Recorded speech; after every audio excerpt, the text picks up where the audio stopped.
Coach নিয়োগ নিয়ে Bangladesh football ফেডারেশনের উপর ক্ষিপ্ত ফুটবল ফ্যানরা। একের পর এক তারিখ দিয়েও কোচ চূড়ান্ত করতে না পারা এবং পছন্দের কোচ নিয়োগ দিতে না পারায় ক্ষোভ জমেছে ফুটবল ফ্যানদের মধ্যে। সেই ক্ষোভ থেকে বাফুফে ভবনের সামনে হাজির সমর্থকরা।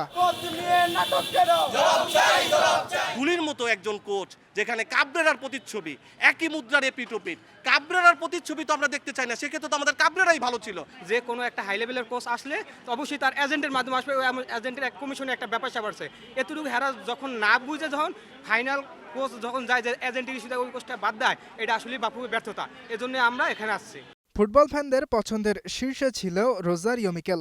ব্রাজিলিয়ান এই কোচ হাতছাড়া হয়ে যাওয়ার পর ওয়েলস কোচ ক্রিস কোলম্যান কিংবা জার্মান কোচ বেয়ান স্টর্ককে হামজা সমিতদের হেড কোচ হিসেবে দেখতে চেয়েছিল।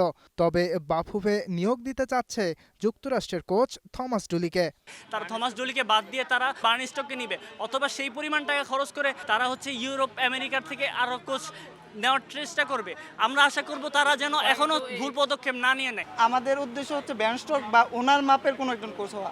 আর যেই আলোচনাটা চলছে বর্তমানে যে ডুলি বাংলাদেশের কোচ হবে, গায়নার কোচ ডুলি বাংলাদেশের কোচ হবে, ওইটা যেন না হয়, কারণ ওনার থেকে ভালো কোচ বাংলাদেশ ডিজার্ভ করে। তবে ফ্যানরা আস্থা রাখছেন বাফুফে সভাপতি তাবিদ আউয়ালের ওপর। বিশেষ করে তাবিদ আউয়ালের কাছে, ক্রীড়া প্রতিমন্ত্রী আমিনুল ইসলাম সাহেব একজন ফুটবল প্লেয়ার ছিলেন, তাদের কাছে অনুরোধ, ভালো মানের একটা কোচ দিয়ে বাংলাদেশটাকে মর্যাদাপূর্ণ একটি জায়গায় নিয়ে যাওয়ার জন্য আমাদের সবার তাদের প্রতি আকুল আবেদন।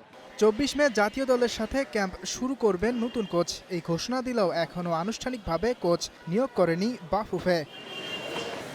ইয়াসির আরাফাত সবুজ, স্টার প্লে।